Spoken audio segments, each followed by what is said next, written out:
everybody. Welcome to show number 631. We are at Portage Yacht Club in Pinckney, Michigan, just about 20 minutes northwest of Ann Arbor. We have with us in studio our live guest, Super Fozy Clark Chapin. Everybody give us a round of applause for Clark. Clark, how are you? Doing fine. Did you get your boat out okay? I saw you were working out here in the at the club. Yeah, it's having some preventive maintenance done before the Interlake Nationals, a new main halyard. Okay, well, we'll talk some more about that. We're checking our audio levels. It's never easy when you go on the road and do one of these shows with a mobile studio. We'll show you a picture of what we're doing here at the cottage, rental cottage right next door to Portage Yacht Club. We're delighted that you're all here. And we see that Peter Taylor is on from New York. A good soggy morning in Auckland. Hello, Patrick Dyer. Hello from Poland, John Emmett saying. And Mary Jude Szymanski's in Philadelphia. Hi, Donna Walker. Just waiting, got here on time for a change. Just to have you on. Pedro, foiling sailor. Looks like I now qualify for a sailing scholarship to go to Yale or Harvard as an Australian corrector crew. Tonic with a C-R-E-W. Clayton Allen Embley. Greetings from Bluegrass. I finally can listen at work. Tier DeYoung's in sunny SoCal. Fritz Mueller is down in Miami. Henry Wetherill takes OK Worlds after the last race. Yep, we saw that. We'll cover that next week. Not going to get that into the show today. I know John Emmett told me about Henry as well, who is a class act, according to John and everybody else. Ed Worley saying hi. And also in SoCal, J. Frederick Bland, where it's only 100 Fahrenheit, 100 degrees Fahrenheit in ATX, which of course means Austin, Texas. Graham Sweeney, good evening all from Yell up there in Scotland. Donna Walker, it's not on Facebook? I see a lot of Facebookers on there, Donna, so check. It's not on my personal page. It's on the Sailing Illustrated page, as well as the Sailing Illustrated YouTube channel. You can go find Sailing Illustrated TV. And it should be both there as well as on my Twitter feed. Welcome to show number 631. And we'll get this one off the starting line, as we said, on the road. You hear a little fan noise here. It's warm in Michigan, isn't it, Clark? Huh? Yep, almost. You got to speak up, Clark. You got to push your personality into that headset, Julia's headset. Probably 30, 32, 33 degrees Celsius, 88 or so Fahrenheit.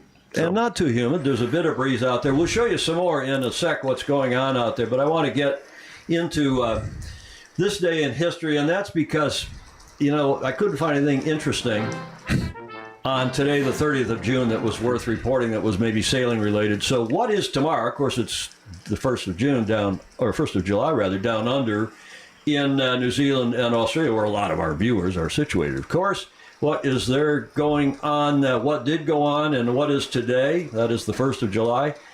1867 was the day in history relevant to this, and there's your first and only clue, Clark. Canadian Dominion Day. It is something like that. It is indeed their national day. It is their national day, and that is Canada, and that is because back in 1867, the Dominion of Canada was formed, comprising the provinces only at that time of New Brunswick, Nova Scotia, Ontario, and Quebec, with John A. Macdonald serving as the first prime minister. I don't know what else to say about Canada except a beautiful country, and we spent a lot of time there sailing, playing hockey, and so on. That, of course, you recognize that city where the fireworks will be tomorrow night, Clark, on the 1st. Oh, yeah. Well, in Detroit, right, they do a joint fireworks display to celebrate both the 4th of July and Dominion Day, and that was Monday night, actually. Oh, was it? Well, our fireworks are here at the club tomorrow night. It's always the first Saturday, right, of the month, even though our 4th of July, our Independence Day, is, of course, on Tuesday. But Canada, that's a shot from Toronto last year. They have a big deal up there on the 4th of July, I believe. And it was, however, nonetheless, regardless, this day in history on the 1st of July, 1867, the Dominion of Canada was formed. Now, what's going on up there right now? When we landed, Meg came, my daughter Meg, and her fiance, our good friend Alfredo Partible, and I, we all landed here yesterday at the airport, which is in toward Detroit. And bloody hell, you could barely see. It wasn't. Apparently, it's been worse, but in the last couple of days, it's gotten somewhat better. Is that right, Clark? Yeah, the air quality today was only poor. Well, yesterday, when we landed, these fires were epic. They were the smoke rather from these fires, mostly in Quebec, was epic. And we're used to it a bit. I wouldn't say we're used to it, but we've seen it before in California because of the fires up in wine country and so on. So we hope these get under control sooner or later, because I'll tell you what, it's just amazing here. Just amazing how bad the smoke was. It's a lot better out here today, at least out here at the lake, and hopefully those of you further east of us, Philadelphia, Cleveland, so on, aren't going to suffer too much, because apparently the fires are moving, or the smoke rather from these fires is moving in that direction. These massive Canadian wildfires, mostly in Quebec. Now this meme, have you seen this meme, Clark? No. Canada blowing smoke at the USA, and usually it's the other way around, but that's the meme several of you sent, and I thought we'd use that. It seemed appropriate, and we'll go with that, at least for now. We're not blowing smoke at you. We appreciate the support we get from patrons via Patreon. Become a patron if you're not already. Patreon.com/join/Sailing Illustrated. Help keep this viewer-supported show on the air, because we go at it every Tuesday and Friday, same time, same channel at 1 o'clock Pacific, which is this time of year is 13 plus 7 hours, so 2000 UTC, and we're of course on the East Coast today, which means it's 4 o'clock here, a little after 4. And again, we want to welcome Clark Chapin for joining us here in studio, and we're going to talk in a moment about this amazing conclusion and the protest that, Clark, you called absolutely spot on, right? Missed a couple details. But from weeks ago. We're also going to do the road to the 2023 GovCup, episode 2. Alex Colquitt from GBR, Andy Rose and I interviewed him a couple days ago, and we have that one in the proverbial can, and we'll air that for you today. Let's get to John Emmett's report. Another Super Fozy, John Emmett, an Olympic coach of considerable repute. He's at the ILCA 6 Worlds in Poland, and he filed this report. 2 reports, actually. It was one report broken into 2 sections. He filed it this morning from Poland, and in case you're still geographically, we've shown you this map before, but if you are geographically challenged, they drove from Kiel, about a 5-hour drive, over to this town in Poland called Żynów. I can't know how to say it. But there's the spelling in Polish. And they're all, the Anglos are saying it Zunau. I don't know. Who cares? I mean, we care. It's a beautiful town. And Poland, as John says, is hosting a lot of events these days. Have a look and a listen. Hi, Tom, Julia, and all the Fozy. I'm here in Poland at the boat park. Got the van in the background. This is Ollie Wilcox's Citroen, and big shout out. I'm going to get this right for Wilcox Citroen. Very kindly drove the boat out for me, both for Kiel and obviously for Poland. So good man, Ollie. Going to do the usual breaking the fourth wall, or whatever the expression is.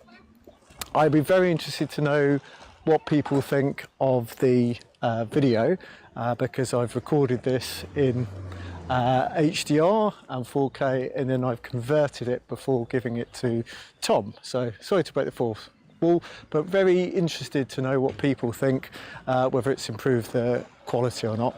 So we're going to go for a little boat park walk around, assuming I don't get run over by a scooter. So boat parks filling up. There's around 400 boats total. Not going to show you them all, but yeah, this is going to be a pretty big regatta, and with a lot of young guys. So just going to show you the boat park. That's the same club there. There's various little ramps where you launch off. So I think I've been pretty spoiled recently where, you know, at Weymouth we have the huge ramps to make it very easy. I'm just going to show you Andreas. He's waving at me. So this is the class. I always get it wrong. And I don't actually think I can get us both on the camera at the same time because he's a too small camera. well, I'm just a too short man. So Andreas is the operations officer. Is that right? So this is live for Sailing Illustrated, or will be. So just going to do a little boat park walk around. It's going to be a fantastic event. Biggest concern, I think, is probably how we're going to get all these boats on and off the water. It's a small river, which is out onto the open sea, and you can probably see from the fact I'm in the wetsuit, we've got some pretty fantastic waves when we get out there, but it is quite hard to get out there, so you do need to have a tow, and that's something which need to be very careful of, because otherwise you're not going to get in or out. So sorry, just had to break the video in half, so hopefully Tom can work his magic. But yeah, we could see all the different countries, and that's represented by the flags in the background. I think, off the top of my head, it's something like 48 countries. So it shows sailing really is a very global sport. And it's really nice to have this sort of cultural thing where different people from different countries have the opportunity to meet up and race against each other, and, you know, try very hard these days not to go too much down into politics, but, you know, war's a terrible thing, and I think hopefully sport's something that can bring us all together. Last time I was here was in 2014, which seems a long time ago. But it's still the same situation. So you can see all the ribs in the background. I think the British actually out in that top corner, so they're probably wondering where I've gone. But we're just launching off these little floating pontoons. So I think I've said before, in terms of Weymouth, I feel very spoiled to have that huge slipway which we launch everyone off. But good to get out this walk and tour. Very interested if people have any questions. It feels like a lot of the big regattas at the moment are in Poland, not just for the Ilka class. I'll just make sure I've still got a boat and a travel buddy here. But yeah, it's been really nice to do a bit of racing myself, and I'm actually considering to do the Worlds next year if time allows, because I think in terms of my coaching, it makes a big difference to have that empathy and just understand what you can and can't do. So yeah, I'm just gonna go and say hi to Ollie, and I'm glad to see I'm not holding him up because he's still in his wetsuit, still hasn't got his cover on. So yeah, I won't be doing daily interviews at this event because I just need to, you know, do my best to look after Ollie. I'm sure he's going to be keen to disappear off in the future, rather than have to wait around for me to finish the interviews. But I will try and speak to champions, whoever they are. You say hi, Ollie. Okay, well, hopefully I'll join you on the show. Time to get our wetsuit and go and grab some dinner. I think John was tired. You know, he's sailing and trying to do interviews. He said he's not going to do very many with the sailors themselves because he's just bush. But he sent that report. It was split into two, and I just, when it ended, I just cut right to the second one, as you could see. But thank you, John Emmett, as always, for your report. John Emmett, get to the front of the fleet. Our Olympic coach extraordinaire from the UK, who gives us a regular report every show, and he always says, like, follow, and share. And Clark, you're the one who's the first one on here to say, I've already liked, followed, and shared. You probably haven't done that today because you're sitting here in studio with only your phone. Not today, it'll happen later. That's always good later too, right? Absolutely. So thank you all, and as Julia would say if she were here, please share to your own Facebook page, your YouTube pages, like, share, follow, whatever the code words are for those respective sites. Thank you very much. Road to the Governor's Cup 2023, Episode 2 is the theme of today's show. We'll get to that in a minute, but as I said at the top of the show, we're delighted to have Clark Chapin here, who has been our longtime superfoes. He helps Julia and myself out behind the scenes with a lot of stuff.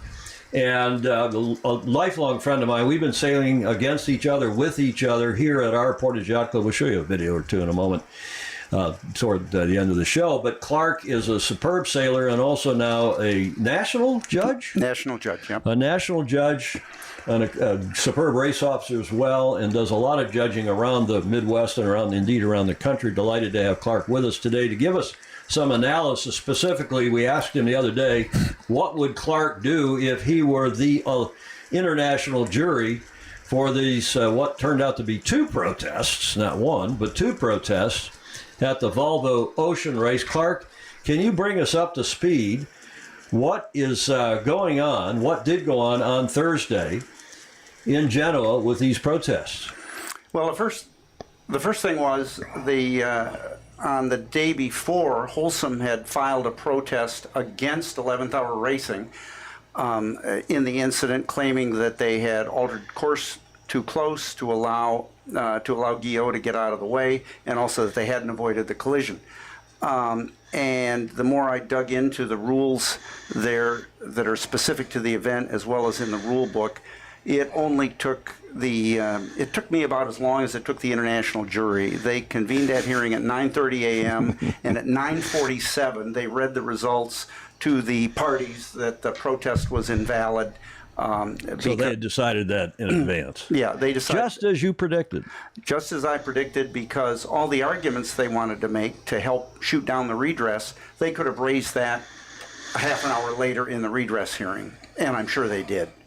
So that was the first protest that this protest committee, this jury, heard. And once that was cleared, the Wholesome PRB protest was cleared out of the way, then you had the big so-called enchilada, the proverbial big one. Yep. Well, actually, 2 items there. One was a protest that 11th Hour Racing had filed against Guillot. We didn't know about that one, did we? No, and again, that might have been a little superfluous because umpires had black flagged. A little. Well, but like giving chicken soup to a corpse. It might not help, but it can't hurt. But in that protest, Marcel Van Treese represented 11th Hour Racing, and the jury found that was an okay thing, because although ordinarily for a rule of Part 2 you have to be on the boat, the jury can, in important enough circumstances, waive that rule, and they did here. Because the yacht was still en route. Yes. From Den Haag, from The Hague, and it got in that afternoon, Thursday afternoon, but well after the hearing. Well after the hearing, and I think they knew there wasn't any testimony that they were going to accept, because they'd all seen the video, I'm sure, that Marcel couldn't represent them well, and I doubt that anybody objected. Any of the parties objected to that. So when they got into the redress itself, pretty much computed they decided that 11th Hour Racing could not have avoided the collision, and again, it was through no fault of their own that their position was made significantly worse, and so in awarding redress, they took their finishes from the previous 6 legs and gave them the points for that average finish, and rounded it to the nearest whole point, not the nearest tenth of a point, but they're allowed to do that. But that gave them 4 points and 37 points total, and gave 11th Hour Racing the victory. And that was also your prediction that they would give somewhere around 4 points. You thought 4.1 if they'd done the averages out to the second decimal or something, but you were spot on yet again. Yeah. And they only needed 1 point, right? 1 point, it would, because that would have tied. If they'd given them 1 point of redress, then they would have been tied. And then on the tie break, which is the import races, which, by the way, that final import race tomorrow doesn't have any. It's all over now. Yep. Except for some sponsor fulfillment, right? Yeah. Sponsor fulfillment is the big thing here. Were you surprised at all about any of what they did with that? Not really. It took me a while to dig in and find some of the rules, and some of them I never did find. It turns out they have 2 official notice boards. One is a public one where the jury decisions were posted, and the other one is evidently a private one just for the teams that have some of the specific rules that I wasn't able to dig into, but they hadn't done anything really nefarious in changing the rules. So the one thing we were, and it was I, not you, that I was wrong about was saying that Charlie Enright, since he couldn't be there, he's the skipper on the boat, and he wanted to be on the boat bringing it around the Iberian Peninsula and into the Med. But we thought Mark Towell was going to represent them, and maybe that was the case originally, and then they brought, not instead of Mark, who's the co-founder of the 11th Hour Racing and also the CEO, they brought in another gentleman. Do you know who this? I don't recognize the name. Do you? No, and when Mark was interviewed on the Ocean Race Show a couple days ago, he said he would represent him. So that was kind of a surprise, but that's what the form says. And he was present as an observer. Mark was present as an observer in the hearing. As were, and here's a shot of some of the other skippers. There's Boris Herman down there on the right, for example. And why are the other skippers not as part of this redress hearing, not as between Guillot, and why are they routinely and properly allowed to be in the jury? It's so you don't get into a redress loop. That is to say, where if they were excluded and the jury takes some action that helps 11th Hour Racing, then that might disadvantage one of the other teams, and then they would ask for redress because of the action of the race committee, and you never get done. But by making them all parties to the hearing at one time and telling them after that they got a half an hour to ask to reopen the hearing after that, and I doubt it. There's no reason they were all there at the hearing, and it took them an hour to come to a decision and announce it. So it was like 11:02 when they announced that to the jury. So as we said on the show, the day we saw the video, I can't remember if that was the day of or the day after, but or a couple days after the crash, the big prang. I think it was the day after. We said, hey, this thing's over. They're going to get redress. We don't know exactly how much they'll get, but they're going to get something. You confirmed that. We talked back and forth. You were spot on, sir. Sometimes you're lucky. No, you are not lucky. You're just smart and good, and that's why we have Clark as our guru. And let me look to see if we have any questions. We got a lot of comments. I hope the quality's okay. You won't, this is a mobile studio. You're never sure. We had that internet, at our last show, that internet meltdown. And it was, by the way, the Comcast failed a good chunk of the Northern California and for about 5 minutes, and we got back on the air, but it was a bit disconcerting. Everybody's checking in. Thank you. As we said, Fritz Mueller's in Miami. We mentioned him, and everybody likes to talk about the weather, but who was it? Mark Twain, Samuel Clemens said, everybody talks about the weather, but nobody does anything about it. This is typical Michigan weather. You and I both look maybe a little warm, and it's probably 80 something here on the front deck of the cottage, right? The lake. Clark, if you don't mind, we'll do a little camera work for us and turn your camera, and we'll get a live shot. And I don't know if the camera will probably, but that we're right here on the lake, next door to the Portage Yacht Club. There's Clark's confidence monitor there. Thanks for that, Clark. You bring it back and get yourself back in frame properly. Good. We got Clark now. Told you he was a super fuzzy. He's also our cameraman. Now, I don't know if you can see, but we'll show you in another shot our superb, very creative tripods for our cameras, Clark. What do you think of those? Classic. Let me have yours here. I'm going to show our tripod as you hand that over. And it's full of water for stability. We drank the wine last night. But my brother Paul came up with the idea. I brought the cameras and the clamps from San Francisco. And then I said, I knew we'd have something here at the club that we could clamp on. Here you go, Clark. And my brother this morning, who's a television production guy in Hawaii and a rather good one at that, he said, well, how about a couple wine bottles? And I said, perfect, because, Clark, this is the drinking show with a sailing problem. Drinking show with a sailing habit, exactly. Julie will like that. Okay, So enough of the protest stuff. Anything else, Clark, on the protest before we go to Bravo Zulu? Well, I think it pretty much went the way we thought it would, and they got it right. They did get it right, and you got it right as well. Thank you. We're delighted. So Bravo Zulu 2, 11th Hour Racing, who, as we all figured they would, they ended up winning.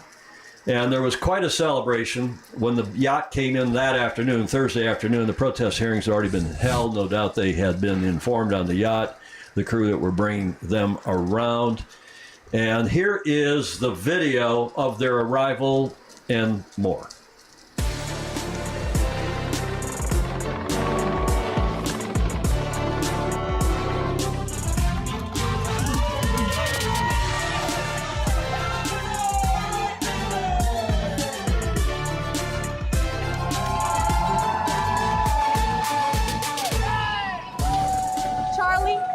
Congratulations. You did it. I mean, it's 10 years and 6 months. And here you are, champions of the ocean race. Yeah, 10 years is a significant percentage of my life. I've been sailing since I was 5 years old. I've been lusting after this race win for 10 years. And, to see it come to fruition today, it's amazing. Honestly, it's a dream come true. It's, nobody could have scripted certainly the way it went down, but we would have loved to have kind of won it on the water, but, very well deserved nonetheless, for sure. From top to bottom, the whole team, just such an amazing, victory. Everybody bought in even when it was hard, and, you're seeing the results of that today, which is just amazing. First Italian to win the ocean race. Yeah. How is that? It still feels so unreal, It's maybe just right now it started to sunk in a little bit. We've been on the water for so many days and waiting for, something that was not really in our power anymore. And being all this together with the team is just so special, I never thought that I was going to be the first one to do something. And today it happened, and pretty special. Yeah, it's been a hugely challenging race. It's been incredible. We went into this race knowing it's going to be a close race and the level was going to be high, but I don't think anyone expected this race to be quite as close as it was, and the level of competition to be so high. So to come out at the end of it as the strongest team is fantastic. It's an amazing feeling. It's taken a little time to sink in, and but the scale of the achievement by this team is incredible. I think first off, hats off to every competitor in this race. I mean, it's the most difficult course in the history of this race. Dating back to 1973, on the most difficult platform to sail. So everybody for just being here had a massive accomplishment. We've really become a family over the last 6 months. Just a great job by everybody. Super happy to be here and sort of finish the story. It was pretty amazing, and I think just to get the damage we had on board, just to be able to get the boat here is incredible. And it would have been a shame to have not had the boat here for this and this amazing moment. So yeah, proud of everyone and proud of the team and proud to be here right now. It's an honor for sure. I hope that other sailors, especially female sailors in Italy and around the world, can see that it's possible. If you dream it, if you work hard for it, it's really possible. And this is the example that we did it all together, and it's a dream come true. Yeah, it's absolutely amazing. I mean, what a spot for the grand finale. I mean, just all the people that came down, all the work that went into getting here, on time is being realized right now in this amazing environment. We just feel, gracious, humble, just an amazing experience. Back. Glad we're here. Yes.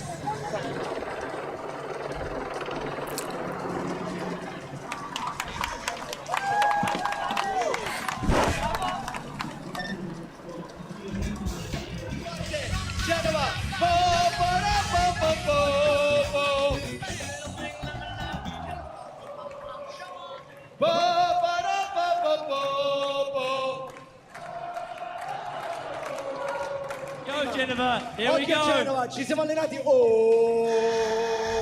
Winners of the I think that's Wendy Schmidt, who is the founder of 11th Hour. her husband's the former chairman, and I think he was also CEO for a while of Google. I've sailed with her. My daughter Meg has sailed with her. A couple of famous old boats that she owns, beautifully restored. Bravo Zulu to them. Charlie Enright and co., Mark Towell, and everyone else with 11th Hour Racing. A good victory indeed. Here's we don't need to see all that, but we can look at that final showing, Clark. And as you said, you called it right on. I stopped blowing smoke up your skirt, but 11th Hour Racing finished with 37 total points. You can see there the 4 points they were awarded for leg 7 with that little blue diamond, which if we had the fine print down at the bottom of that slide, you can see that was, of course, 4 redress average points from their other 6 legs. And then Team Wholesome PRB ends up second, having gotten 3 points for that last leg. So a little closer down there in second and third. Team Alicia up and down, as you can see here. They had a tough leg 3, as you know. They remember when they broke. And Geo Environment, well, they even got penalized for using, did you see that, Clark, something about illegal sales? They had too many sales of a type on board. For the last leg? No, I don't think, no, that penalty appeared before that. But, of course, the interesting thing is that these were cases 3, 4, and 5 that the jury dealt with. And you asked the question, well, what about cases 1 and 2? And I'll bet that penalty was one of those cases. And again, that would have been on their private notice board. That hasn't appeared on the public notice board. Okay. And then we know that's the overall results. And we know that tomorrow, July 1st, is the end of this, it's the end of the racing at least, and the import racing for both fleets, both the IMOCA and the VO65 tomorrow. The IMOCA's Malicia could conceivably win the import segment of this. It doesn't count for anything except for tie breaks, but we know there isn't going to be, Clark, any tie breaking here as a result of that scoreboard now. Well, let's hope there aren't any more collisions and redress hearings. Well, I suppose they're not going to take any points away, though, at this point. They could. What's the point? What's the point? Exactly. Well, I just want to address this whole, come to the cover slide and address this whole race. There are a lot of people highly critical of the guys that, Richard Breezius and the guys that own the race and put it on and say, they don't have enough boats. This is the death knell. It's over with. And, I'm the first one to, if I think that somebody's crutonic, I'm happy to say it. But I'm actually of the opposite view. I think to come out of COVID and to get this race together and to make it work as well as they did, they were hoping for more boats in the IMOCA division. They thought some of the other, there's 30-some-odd boats in the Route de Rhum and the Transat Jacques Vabre and whatever the other IMOCA races are. And those are double-handed or single-handed. They're not crewed, and they have to redo the boats to make them crewed. But I'm actually fairly impressed that these guys got this race post-pandemic, got it off, made it around the world, had some pretty good racing, had fabulous video. And I'm not Pollyanna. I'd be the first one to, come down on them if I thought if they'd made a hash of this thing. What do you think, Clark? I think part of the problem was timing. When they were setting up the event, I'm sure they didn't plan to have one leg that was 13,200 miles, but none of the places... Meaning the Southern Ocean? The whole Southern Ocean leg from Cape Town to Itajaí. But I think when they were planning it and when they were having to sign up the host cities, there were still so many COVID restrictions in place that all those doors were closed. And the only thing they could do was have a very long leg, and that might have dissuaded a lot of teams from trying to go to the expense of modifying a boat for multi-crew and racing that distance over, the Great Southern Ocean in those conditions. And luckily, they made it. Indeed. We got a lot of comments on here. First time I've actually gone visually to the comments. We'll read some more. Ted Ryman's agreeing with me. I agree, Tom. It will get bigger again. I hope so. And Fog Machine saying the protest by Wholesome was crutonic.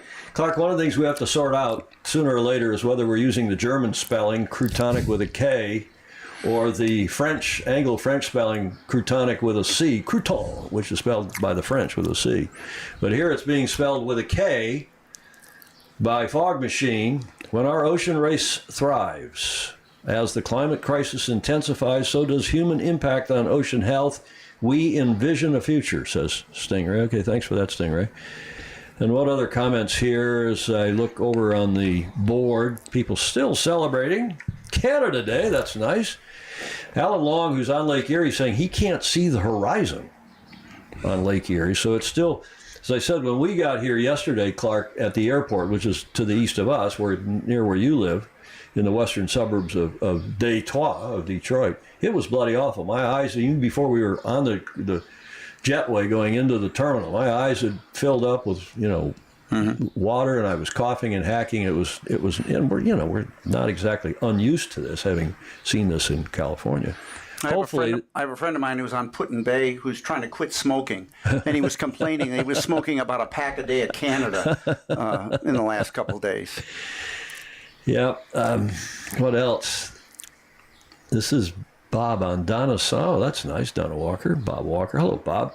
On Donna's son. Graham Sweeney. We have had the smoke here. Really? In Scotland, it's gone. Look at that, Clark. It's gone across. Clayton Embley says, we have a miserable haze of smoke here in Bourbon Country. So that's down in Kentucky, Tennessee, down that part of the U.S. Morris Stevens, who's up in Halifax. Good afternoon, all from a rainy Halifax, Nova Scotia. We've had 2 weeks of very needed and much appreciated rain after suffering from 2 very large forest fires at the beginning of June. That's in Nova Scotia. Stingray, I don't know if this is climate change, and I don't know what's causing climate change. I don't know if it's all humid, partly humid, or whatever, but it's obviously times they are a-changing. Air quality is not bad here in Cleveland, Julie Aaron says. It is a nice day and relatively warm. Ryman, we said, is on from Cape Town. It's bad in Philly. Mary Jude Szymanski saying the air quality AQI there, the index is 166. The only thing blowing smoke around here is the mayor and city council. Jonathan Frank is saying down in Houston, Texas. I guess the quality is okay. The video quality is beautiful. Thank you for that. We are, as I said, we'll show you a photo in a minute of how we put this together with a couple of computers and a couple of cameras and a small mini audio mixer. Delighted to have Clark with us. So Clark, this is the second time, in fact, the 2 times we've done it here in the Portage Yacht Club so-called rental cottage, you were the guest both times. Yep, yeah, just about a year ago. Do you remember what we talked about a year ago? No. What were we talking about? Oh. We need Julie on here to give us a comment. I don't know. Okay, now they're talking about my shirt and hat. And the truth is, this is a Stag Cruise. This is a Rain Spooner shirt from last year's, I think it was last year's St. Francis Yacht Club Stag Cruise. And when I'm on vacation, I didn't shave, Julia. No, I didn't shave, which she always thinks is croutonic. And Stingray thinks my hat matches the flowers here. Yeah. I didn't notice that. That's not why those flowers were picked. The floral department here did the flowers for the show and helped with the set. That's what my brother Paul helped with that. What other comments do we have here? Clear sky, 10 knots out of the south, 86F in Galveston. Tisk tisk sailing. Oh, that's Julia. Tisk tisk. She's saying I didn't shave. Bloody hell, Julia. Okay. Anything else of significance? There's. I hear somebody laughing out there. I guess they're out there over next door at the club. Pretty sure Marcel Van Triest, here's Chris Exley, who's a very knowledgeable guy. He's saying, pretty sure Marcel Van Triest is a former navigator in the Volvo Ocean Race. Clark, we're back talking about the protest. You noticed there was one other observer there who was a FOSI. The protest committee actually allowed observers for both hearings, and one of the 10 observers in the redress hearing, it says here, is Ligia Zhu, otherwise known as Lily, or Mrs. John Emmett, if you want to be totally Indeed. 19th century about that. And so I'm sure we could get more insight into what was actually said there. I think I mentioned, that would be good. Maybe I don't want to beat this protest to death, but maybe at some point we'll get her on for other purposes and then ask about her recollections. from that hearing. But, she was there. I think we mentioned it on the show. Julie will remember here for sure. We mentioned on the show the other day that John had told me that Lily was there covering, and nothing was interesting until the collision happened. Suddenly, Chinese national television or Chinese national radio, from whomever she was covering it for, maybe both, suddenly got interested because there'd been this crash, and they wanted to know what was going on in the ocean race. So what other comments? Graham Sweeney, what's more concerning is the mindset of the event. We're back now on the ocean race before we leave it. I was reliably informed that the F1 style racing is where they want to be, and that it does not matter if a team chooses to miss a leg. Seems that the global race is dead. I hope not, Clark. Yeah, me too. I hope not. I think they've got to go. In fact, this race that's coming up, the global, can't remember the name of the race that's coming up with, run what you brung, and all kinds of different boats, and they're going to put them in 3 or 4 divisions, like the old Whitbread race, the precursor, of course, to the Volvo, which is the precursor now to the ocean race. Hopefully that will all happen again, and I think that's still the wisest thing to do. Regras.com.brazil. So here's a Brazilian commentator. Hello, welcome. In fact, there are national sporting colors there I see on your icon, green and yellow. Bring all competitors as part of a redress hearing was a practice used by Brian Willis when he was jury chair, and that is true. He really started that. Brian was also the first person, to my memory, there were a couple others maybe that were so inclined, but Brian also welcomed cameras and media. And then it became a bit of a scrum. You had too many people, so that they did, like the White House does, they had a pool coverage. One person came in, a videographer, one person was a scribe, and then they wrote up a report, and it didn't get censored by the jury. They maybe read it for accuracy, but Brian allowed that. And you and I were talking about, somebody asked me, one of the folks asked, why didn't they allow cameras in for live coverage of this protest? I think that would have been fascinating, don't you? Sometimes, well, it's a good question to ask. It's like whether or not it's a good idea to have live cameras showing the deliberations of the House of Representatives and Senate. Sometimes people play to the camera, for sure, rather than doing that, and that's part of the reason why I think they might just not want that. Well, but this is a redress hearing. I mean, people have got to come in and say what they think and think what they say, and if they're playing to the cameras instead of talking to their case, that's not going to get them very far. And the jury could always excuse them if they're acting like doing that. Well, the other thing that could potentially happen is you could have somebody gets pretty vibrated and gets into unsportsmanlike conduct right there in the hearing. And although the jury can deal with that, it's not a good look for the sport. True. That's fair enough. But having said that, and having been in any number of hearings that have been televised, both as one of the parties, as an observer, I don't think I've ever done the TV production for such a gig, but there's never been a problem. I mean, this is America's Cup stuff, where maybe, America's Cup stuff, pretty high-level stuff. Now, maybe it shouldn't be live. Maybe it should be live to tape, and then you can always edit it if there's a problem. I think another solution would be to allow a camera in when the jury is done deliberating and announces their decision, because typically they will then ask if there are questions about it. And that might be a case where that would be really handy, because people could ask questions and they could maybe give some clarifying points. Good, thoughtful point, Clark. That's why we like Clark. You're all right, Clark. Have been for the, 50, how long have we known each other? 55 years? 1968 was the first year we were out here. So 70 is 30, 53, so better part of 55 years. Yeah. Bloody hell. Jody Shields is saying, Clark, he's saying my favorite things about alcohol, my two favorite things, he said, are alcohol and empty bottles. Well, these bottles we had to fill with water to give them stability, to be better. We first used them, tried them this morning just empty, and they did get emptied last night. There was a bit of a late night. We were finally remembering family things from way back and explaining to my daughter and to her fiancé, whom we'll show you in a moment, about what all went on here at Portage Yacht Club when you and I were growing up here. Stingray, thank God the angry orcas did not pursue them all the way to Genoa. I was worried. Yeah, Steve Gruber, I think you're absolutely right, as he often, in fact, probably usually is. Not the same as watching Dongfeng cross the line in a nail biter, but what are you going to do? There is no way to complete the leg. They complete the leg, indeed. And an amazing job to repair it. That's a good point, too, Ted Ryan. It was an amazing job to get the boat repaired. That is 11th Hour Racing. 72 hours. And get Fantastic. over there in one piece. And, of course, they didn't stop either for Orca. That was, talk about Crutonic media, that team in the VO65. What was it? Mojo, Blojo, Jojo, Jajo, whatever it was. That was Crutonic. Okay, enough about anything else. Any other comments I'm missing here? Anybody want to weigh in about the Ocean Race? Because it's going to be over. And then we don't have to worry about this for some period of time. Stingray, I'm kissable whether I've shaved or not. Believe me. Alan Long. In other words, there's some race called the Transpac. Good point, Alan Long.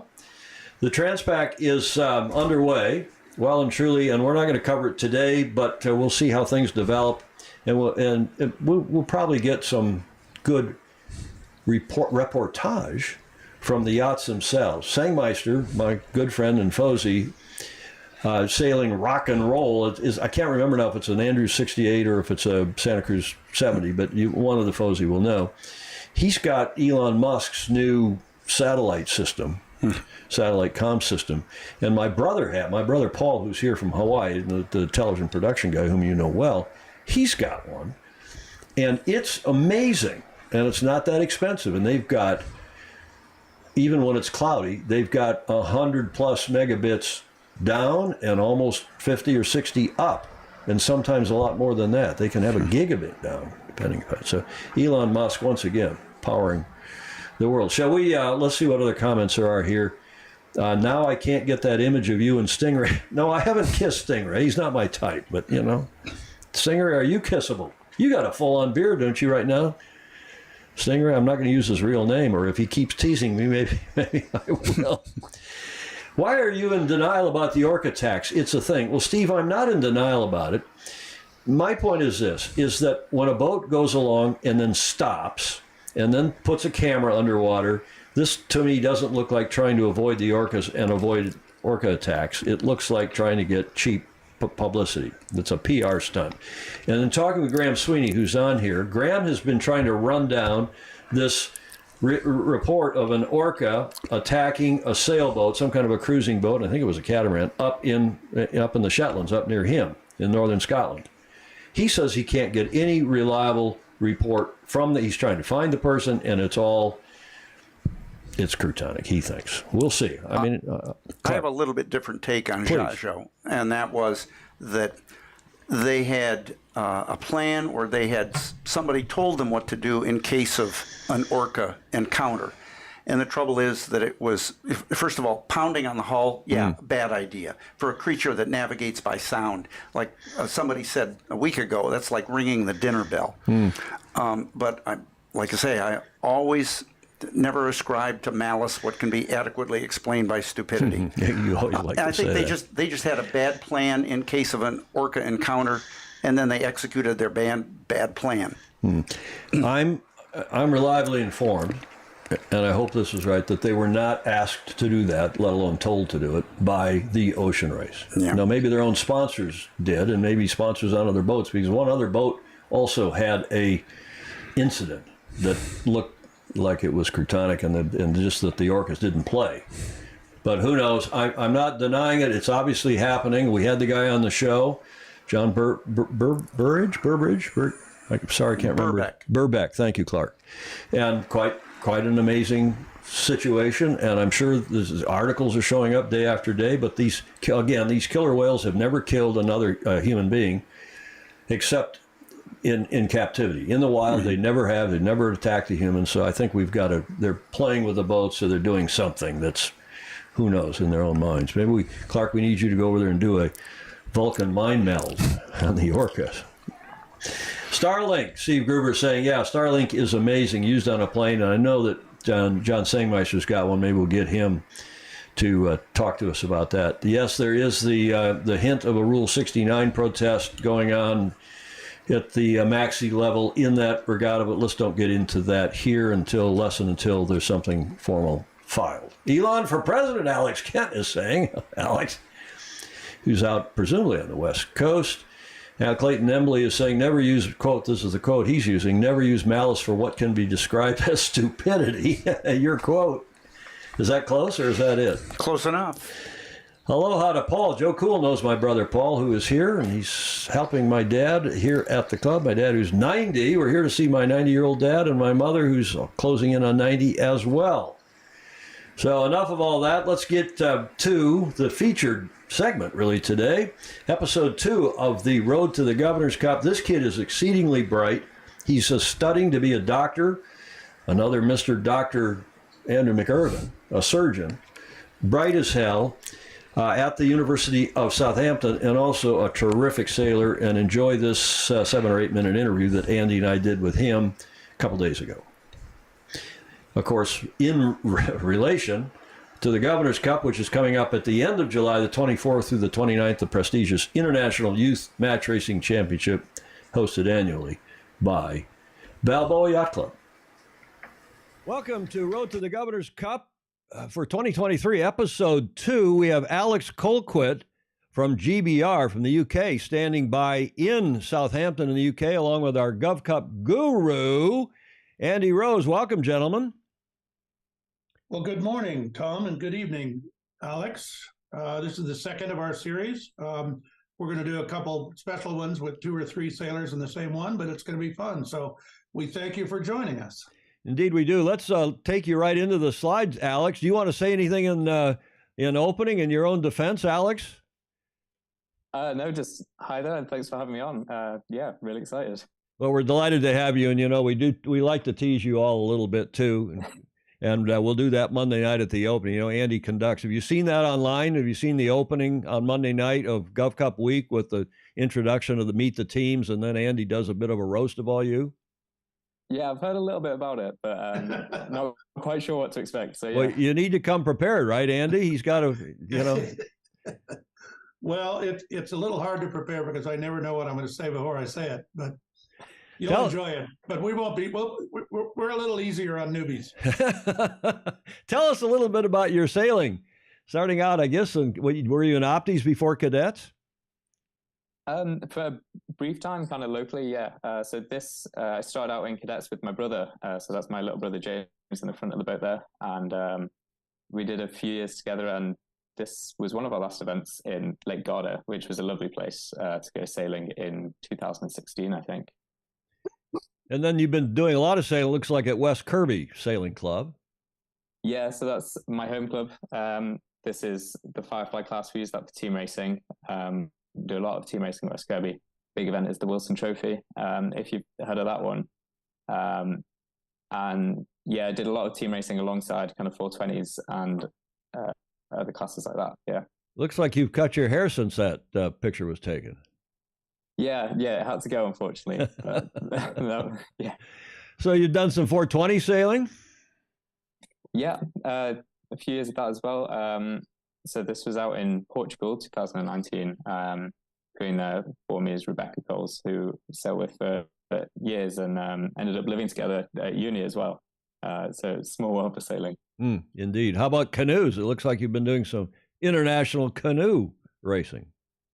Yeah, they're really fun boats to sail. There's a bit of a fleet back at home at West Kirby again. And whenever I get to go home, I get to go out sailing, and it's just great fun and different from anything else, in my opinion. So yeah, it's really great. Tell us about your uni, about the University of Southampton. Yeah, so I'm in third year of medicine at Southampton. So I've got 2 years to go. Just coming to the end of the year now, I've got exams in a week's time. And yeah, loving it down here. It's great for the uni itself is great. And it's kind of a center for sailing as well. So I came down here on the first day and realized there were loads of people that I've met in junior sailing in the years before. So it was great. And for our viewers, and most of them will understand where Southampton is, right across. Well, it's the ferry dock for going out to Cowes in the Isle of Wight. But you're from where? From Leeds originally? How'd you end up at uni in Southampton? So I'm from a small place called the Wirral, which is in the northwest of England, by Liverpool. Oh, Liverpool, And, not Leeds. Yeah, yeah. So kind of sailing in mind, the South Coast was always going to be somewhere of interest to go down to uni, and then Southampton just being such a good uni for medicine and just so central as well in terms of sailing and being able to get to the Isle of Wight. It was just the perfect place to go, yeah. Cool. Okay, how about uni sailing, speaking of which? Yeah, so I did a few years of the Southampton team racing team. I was captain of it for 1 year, a couple of years ago. We ended up second last year in the kind of inter-university circuit. And that was just great fun. Yeah, unis all across the country. And uni match racing? Yeah, that's been more recent across the last kind of 2 years. Our most recent one was the university's match racing finals in April. They were held on the Isle of Wight, and yeah, there's a picture there of the team. And it was great fun, and the conditions were amazing. You can see it's really sunny, perfect wind. And we were able to come away with the win. And you won. Yeah, it was a really great weekend. Any of this crew coming with you? Yeah, really happy to be bringing the two guys right at the screen, Jamie and Reese, with us. So Jamie's going to be our barman, and then Reese taking the main. Cool stuff. Good. That's at the Island Sailing Club. Andy, you and I've spent some time there. We have. Andy, take it away. Well, we certainly welcome you to the Governor's Cup. This is an interesting year. Before we went on, Tom asked you if you know some of the other sailors, and obviously you do. You mentioned Tom Higgins in particular from Ireland. I guess you've sailed against a lot in team racing and stuff. Is that right? Yeah, there's a really good relationship between the British and Irish university circuits. So this year we've had a couple of events where we go over to Dublin, and they've come over to Southampton, and they also had a team in the Wilson Trophy, which was really great. So yeah, we've come across each other a few times. That's great. Did you sail in the Youth World Match Racing Championship last year? Yeah, in France in 22. Yeah. Yeah, that's what I thought. So you'd know Jeffrey Peterson, who was fortunate enough to win that, and you'll be sailing against. Yeah. And I guess Nicolas Bernal from Brazil also sailed in that, I believe. Yeah, I think a few people on this year's list were there in 22. So yeah, really excited to race them again and see what we can do. Well, what I've always said about match racing is that perhaps more than any other discipline in the sport, you learn more. The more match races you do is almost a direct correlation to how well you'll do. So if you sail in one match race series, you're at your base point, and then you sail in your second one, and you're almost twice as good, and the third time almost 3 times as good, and it tapers off after that, obviously. But practice, and some of the moves just become, if you have to think about the move, some of them, you should think about all moves, because we don't like our boats to get hit. So keep that in mind. But if you have to think too much, then you're going to be behind by a second or two, and sometimes a second or two in a maneuver can make all the difference. So it should be interesting. I think you'll like the boats. You sailed the British University's thing in sonars? Yeah, exactly. So they're very much.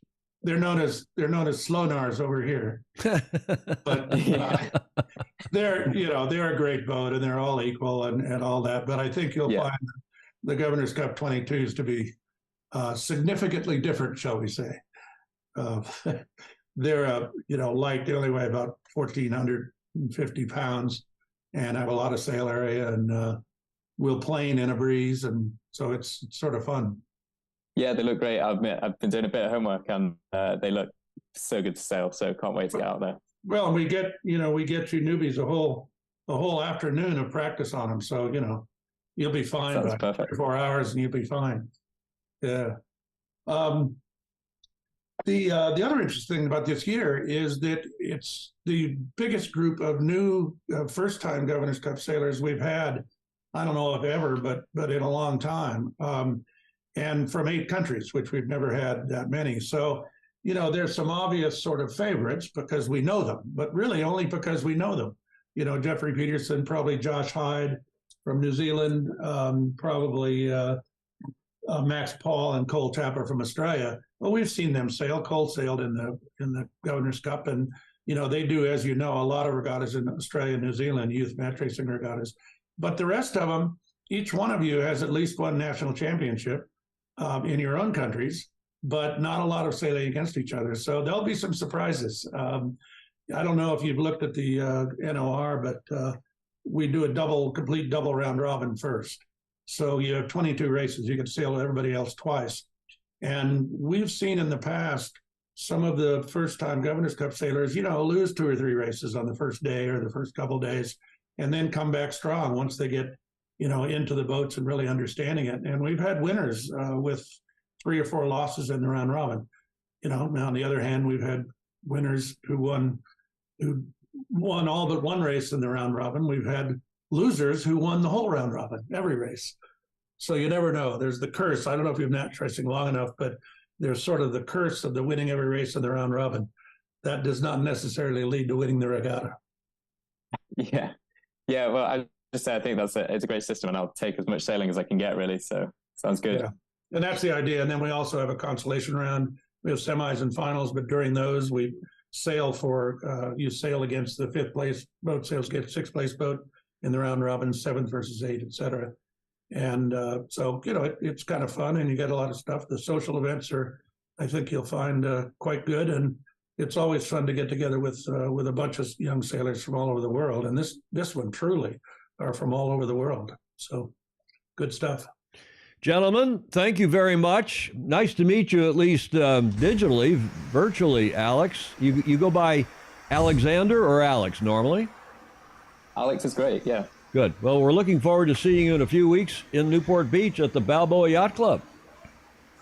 Thank you. Can't wait to be there. All right. Thanks, guys. Thanks very much. We'll see you soon. These things are so much fun to do. You never know if it's going to come off well or, halfway in between. Jeffrey was an amazing 20 minutes. We just, he's so glib and he's so bright and he's so much fun.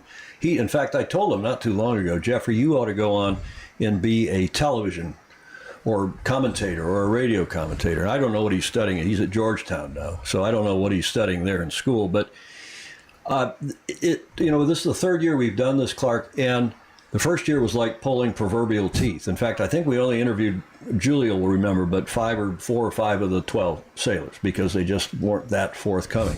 This year, we sent out one email to all 12 of them at once and said, hey, do you want to do this? No obligation. They all came back immediately. Said, here we go. Including, I should say, the Aussies who are going to do it together. There's 3 Australian sailors, Max Paul, Marcello Torre, and who's the third one? I'm sorry, forgive me. Let me go back and look here. I got a cheat sheet here somewhere. Cole Tapper. Those 3 guys, they're all friends. They all been racing against each other. They're going to come on. We're going to find some time zone that works because two are in Sydney and one's out in Perth. And Andy and myself will get on, and they want to do it together, which is terrific. Now, they weren't so sure they wanted to do it with a Kiwi, with the guy from New Zealand, Josh Hyde. But these kids are fun. It makes us all feel so great about the future of the sport. What about you? Yeah, they're always fascinating to watch, and young, enthusiastic people are always good for the sport, that's for sure. Look at these snarky comments. Come on, guys, I'm on holiday. We shouldn't even be doing this show, except we had Clark willing to come on here at our home club, the Portage Yacht Club. Newport could be a really good event. I hope Tom shaves for the occasion. Bloody hell, Stingray. Rounds Robin, J. Frederick Bland. Boomer! Why are we calling it round robins? Yeah, well, apropos that, Stingray, they only get 1 day of practice on the boats. Well, actually, the way, and I think Andy just explained it, the way that the rounds robin work is that you get 20, you race each of the other 11 teams twice. So that's 22 races before you get into the semis. So if you've got a day of practice, And of course, the returning kids have an advantage having sailed them the day before. And these boats are not, they're not super tricky to sail. They're fast, they're good in light air, and they're pretty okay in a breeze. So they very quickly figure out how to sail them. Even first timers have come on and maybe struggled early on in the rounds robin, and come along, get into the semis, and now they're hot and ready to go. And of course, there is the curse of winning all the races in the rounds robin, and it's only happened once that we're aware in the modern history of match racing, and that was this year's Congressional Cup. Won all the races, the entire thing. Okay, well, that was a nice segment with Alex Colquitt from the UK. He's going to be a Mr. Doctor like Andrew McIrvin. Delighted to have him on, and we'll get the rest of these. I think we're going to have the whole gang on. James Bland is saying they're snornars, not slownars, as Andy called them. I think they're perfectly good boats. They're well built. They're tough. They're not perfect, but they're okay. They're not as quick and as light and as modern as the GovCup 22s. Graham Sweeney pointing out that Firefly was an Olympic single-hander. Yes, it was for, I don't know, 2 or 3 before the Finn. Then the Finn replaced it, if my memory serves. Replying to Rick Lyons, it's an otherwise... Is Rick on here watching? Rick should be working. Do you know how long Rick Lyons has been? He was a superb sailor, won a couple North American championships along the way, including crewing. He and his late dad crewed for me when we won at least one, maybe 2 North Americans. He was the first winner of the Smythe Cup, the U.S. Sailing Single-Handed Youth Ladder Championship. Indeed. Terrific in sailor. 1974 at North Cape. And he was out racing last night in the Laser, and he's been working here at Portage Yacht Club and Midwest Sailing for, it's got to be 50 years. Yeah, about right. I mean, probably when I was a teenager, I think he was here. He's a few years younger than you and I. But in any event, we're delighted to have you all on here. If you're just joining us, I have Clark Chapin, our super Fozy and longtime friend. We're at our home club here at Portage Lake in Pinckney, Michigan, which is out between Ann Arbor and Lansing, the state capital, which is... We got some breeze now, Clark. We're going to talk about the racing last night. Clark beat my ass last night. And I'll tell you what. Well, Rick Lyons has said, Rick is on here, and he made a comment. Orca may enjoy black rudders like seals. Who knows if they're playing or what, but they looked, when we saw that video of, what was the name of that boat? Jajo. It looked like they were just tapping and playing the rudder. In fact, it looked like the poor Orca needed to have a head scratch. That's it. I love to have a head scratch, as some of you know. Well, Rick was disappointed in the finish of the ocean race because he was pulling for Militia. Yes. Because that was the only boat that had a cockpit deep enough that he could stand up in. Rick's a tall boy. And if you go back and look at the interior shots from the boats, everybody was crouching down except Militia, where they could stand up inside. Now, James Frederick is saying the term round robin is derived from the French term ruban, meaning ribbon. Over a long period of time, the term was corrupted and idiomized to robin. In a single round-robin schedule, each participant plays every other participant once. Well, that doesn't help with whether it's rounds robin, which is what the Stanfordites and the lawyers might say. What do you say, Clark?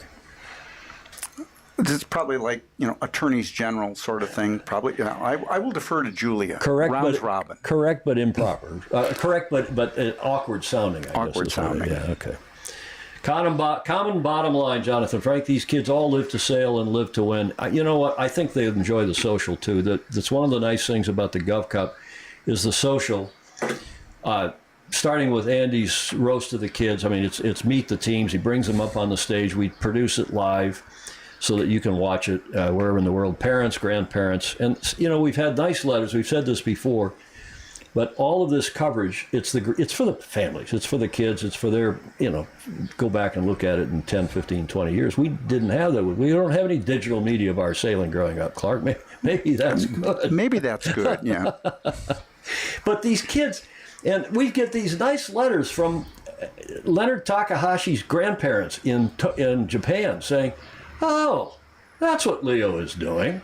We knew he went off to these places and did something on boats, but we didn't really understand. Great kids. We loved them to death. God rest Bruce's bones, meaning Bruce Kirby, who designed the sonar as well as the laser. And speaking of Canada, Rick Bannerow, who's in New Jersey, of all places. All hail Bruce Kirby, sonars, laser, knee Ilka, Ideal 18, and the Canadian America's Cup boat back in the 80s, indeed. And it's Luca Craig pointing out, is it orca or orcas? We were told by John Burbeck, Clark, that orca is both singular and plural. And plural. So it's like fish. You don't say, there are those fishes. You say, there are the fish, and there's one fish. Do you say fishes? Not usually, no. You can tell I'm on vacation. We're not very, very focused today. We're relaxed, as we should be, and enjoying having Clark here live in studio. Pindar's on. Hello, Andrew. He's now in Genoa. He'd talk about a guy that moves around. He's over in Genoa, probably to help pack up these boats. GAC, G-A-C Pindar, they've been the official logistics provider now for, I don't know how many of the ocean race and how many of the Volvos before that. His company does a no pun intended, a great job. I shouldn't say bang up job, right? A good job on bang up boats. A good job on banged up boats. That's probably true too. That was quick, Clark. Julia will appreciate that. Round robin, I thought, here's Graham Sweeney. I thought he's almost as funny as Jody. In fact, sometimes funnier. Round robin, I thought that's what happened to the Brits every time they challenged the U.S. at the America's Cup. Clayton Embley saying it's only fishes when you sleep with them. It is Friday afternoon. It is, here at least in the States, our 4th of July weekend. If you're in, Canada, tomorrow is your Dominion Day, and we're celebrating the holiday. Let's carry on to the America's Cup, and thankfully, I don't have anything on the Cup. I looked around for some videos. There were some of those lame boat videos. No big news of which I'm aware. You want me to make a cricket sound here? No, I've got actually on this mixer, I've got a cricket sound, but you can't. Can you make a cricket sound? Well, I thought I wouldn't have to prove it. Okay, don't have to. Cricket. The best I can do. You are right. Ideal 18 is a Kirby design. There are a million of them here in the home state of Connecticut. Yes, indeed. For sure, Bruce, on Ideal 18, it is a baby sonar. He autographed my Ideal 18. Who designed the sonar? Not Bruce Kirby? I don't know. Okay. So that's it for the America's Cup. Blessedly, unless Stingray or Ed Worley or somebody's got some America's Cup news that we ought to report via the comments. Seeing none, going once, going twice, going thrice. Talk about, you'd never say that in an auction, right? You'd say 3 times. In AC News, Alinghi is beginning to look impressive in their latest video, Stingray says. Yeah, Bruce did both. Thanks, Rick Monero. In AC News, now, why am I not surprised? Clark who's been tabbing Alinghi since the beginning. They're going to be tough. Mm-hmm. Mark my words, everybody. And Grant Dalton will be tough as well, sir. Julie Aarons, I said it. That's our AC 37 Cup date. And we move, again, probably blessedly. What are we? We're an hour and 15 minutes into what will no doubt be a shorter show. Into the last leg of this one, show number 631. And this is going to be a Fozzie focus and a bit of a mirrored one at that, because Clark and I are going to talk about what we've been doing here since I got here yesterday morning. And yacht racing. You see the trophies? We set my brother helped set this up. My brother Paul, again, the television production guy. We've got some I didn't realize they'd match my hat. I wasn't going to wear the hat, but I didn't have time to get a shower. So, sorry, Clark, if I don't smell great. First place in the Interlake class. First place in the sun. And these are not my trophies, I don't think. First place, I think they're just random trophies that were here at the club one time or another, and we're sitting here in the rental cottage for decoration, I guess. This is a Fozzie Focus for cool people, including and especially Clark, and this is what he was doing about an hour and a half before the show. It's Friday afternoon here at Portage Lake, Portage Yacht Club, just outside of Ann Arbor, Michigan. About an hour and a half before showtime, we'll air this video on the show today. There is Clark Chapin, who's joining us live. He's out there taking his boat out to have some repair work done on it, I guess, he said last night. We raced last night. We'll have him tell you about that. He won the night, and he's getting his boat ready for a regatta, I guess. Here is the view from the cottage. We're staying in a cottage right next door to the Portage Yacht Club. and that's where our Studio C, somebody called it, for cottage, that's where we'll air live today on a day that's a beautiful day, but not much breeze. You can see a boat sailing in there on starboard tack, but as you can see, the surface of the water is pretty flat. Good thing we raced last night and not perhaps tonight. And that's a quick update here from our home club in Pinckney, Michigan is technically the name. Outside of Ann Arbor, Michigan, and southeastern Michigan, Portage Yacht Club. Clark, the club was founded the year I was born. I didn't realize this, 1953, and has produced a lot of good sailors and a number of national North American champion sailors as well. I don't think any world champion sailors. Your family, your late great father and mother, who used to rent this cottage, in fact, every summer, did they not? Every summer, usually the 3 weeks following the 4th. Back in those days, Dave Williams would have it for the 4th of July weekend, and they'd come in the week after. Another stalwart laser sailor, long time. Speaking of stalwarts, look at who's wandering in here into Studio C. Tom Sr. Hi, Dad. He doesn't have his hearing aids, and he may not be able to. If you're going to come in, you got to come in and get in the shot. Show? We're live. We're live. You're right there behind Clark. Here's Tom Sr., 90-year-old Tom. You can sit down and relax. There's the show live. You're right on the see over there on the conference Dinner line. at 6. Is that okay? What's that? Dinner at 6. You're interrupting the show to tell us we got dinner at 6 o'clock? We're at your beck and call. You want to be interviewed right now about really. starting? This is the gentleman who started. Clark, give us a little look on your camera, too, there. The gentleman who Dick Rose and others credits with starting the 720 rule right here at this club. We were getting into that, Clark. Tell us about the 720 rule, which used to be the bloody, hey, guys, excuse me, can you keep it down, please? Thank you very much. Bloody hell, family's just impossible. It used to be a 1080 rule, 3 loops. When we started here, it was 3 circles, and they had to be done at the point of the infringement when we first started it, because I think I hold the record where we fouled another boat on the starting line. We fouled another boat on the starting line and went a small distance and did 3 circles, and the race committee hailed us to say, you didn't do your circles at the point of the infringement.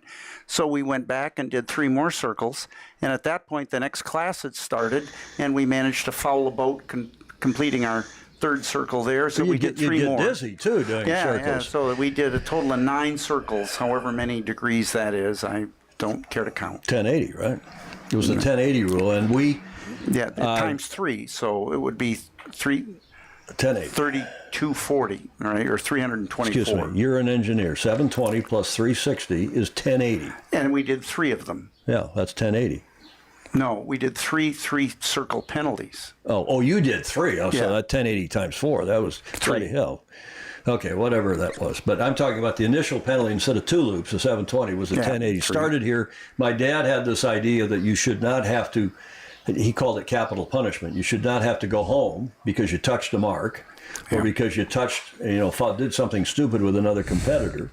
And you can argue about whether these rules are good or not, but, they are now used all over the world. Other clubs, I'm sure, were experimenting with similar, but my dad published it someplace. He went to a NARU meeting, or I think it was NARU, North American Yacht Racing Union in those days, and pushed that rule. And maybe that's why I pushed umpiring, taking the cudgel up from him on his. And I became a bit of a rules maven because of him, and you as well, a rules maven, I suppose. Yeah, he got me into it. I have him to blame. So. Okay. If you're wondering what we're doing here at this so-called rental cottage, we told you at the top of the show, this is our studio. Julia, if you were here, you'd be sitting right across from us, but I'm sitting in the chair there on the left, facing the computers. Clark's sitting there at the end with that big confidence monitor so he can see what's going on there on the confidence monitor. And it's just the dining area here at the cottage, and it works pretty well. Pretty well, don't you think? Oh, yeah. As a little Room with studio. Excuse me, last night, Clark, we did some yacht racing.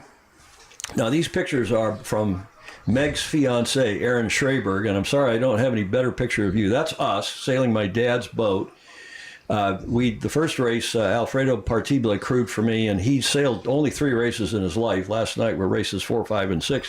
He's never set a kite before. And during the race, we taught him how to do the spinnaker pull, how to get the kite so we could get it up, and then how he could gather it back in. And I ended up flying the kite with the tiller between my legs, kind of 470 style, during that race. But you were the master of the night. This next photo is me coming downhill in the race that we won. We were 2-1-2 last night, but you were 1-1-2? 1-2-1, yeah. Whatever. 1-2, yeah, 1-2-1. That's right. And that's Clark behind us. He's just come around the top mark, so that's why his kite is not full. It's not because of ineptitude in their boat. And your boat's 13-17, isn't it? Yep. One number shy of my dad's 13-18 here with the pink kite. We almost had 13-18. When we ordered the boat, your dad said, well, what do you want? I'm getting 2 boats. You want 13-17 or 13-18? And I said, well, we got an 8 in the old number. We'll take 13-18. And I hung up the phone, and my son went, what was the other choice? And I said, well, it was 13-17. He says, oh, I want that one. All right, fine. I picked up the phone and called him back. So. Tell us, Clark, about the Interlake class, which is the sail logo is this sloop, the main and jib. Mm-hmm. Designed back in the 1920s by Francis Swisegood. 1935 by Francis Swisegood, the guy that designed the star. Actually, the logo is taken from the insignia of Sandusky Sailing Club as well. And Sandusky Sailing Club is the home of Fleet Number 1, and it was converted to fiberglass in 1956 by a guy named Vince DeMeo, and then in the mid-'70s, Vince retired and sold it to a guy named Terry Kilpatrick, who maintained that company for another 40 years and so. And finally just passed away. And just passed away. Nice guy, both those guys, Vince DeMeo and Terry Kilpatrick, are just people. Yep. They're just wonderful guys and good sailors. And good sailors, So the boat was designed, if I remember well, as a trainer, Great Lakes trainer for the Starboat. Well, no, it was the story is that there were a bunch of guys in Sandusky that wanted a one-design boat because that was the new coming thing. And during the Depression, they heard that Francis, who needed money, not a lot of big yachts being built, and for $50 he would give you a yacht design, a boat design. And so they pooled their money and sent it off. Oh, really? And what they got back was a 21-foot keel boat. It was kind of like a Star. And they went, well, this won't work because it's Sandusky Bay. It's shallow. We'll be running aground on sandbars all the time. And the dockage fees have a step increase at 18 feet. So they rejected it. And then what they got back is the design that we know as the Interlake. And Sandusky Bay is Sandusky, Ohio, is on the south shore of Lake Erie. It's on the north coast of between Toledo and Cleveland. The only coast of Ohio. Does coast? They don't have a coast. You wouldn't call their coast down south on the Ohio River as a coast. That's riverfront. Yeah. So you've been an officer of the class, you've been president, you've been chief measure, I can't remember what major dome of the class. We've hosted that national championship at this club how many times? 2 or 3 times at Glen Lake and 3 times here, I think. You usually get some dodgy person to fly in and be your race officer for that. We've done that. Our standards aren't very high. And they're not, but he's cheap. He's cheap. Yep. Free. He's free.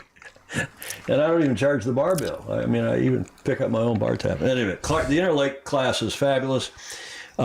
Racing, like in a lot of places, is dwindling, and they've consolidated now onto Thursday nights the Interlake class, which is the remaining big class here. There's a few Flying Scots.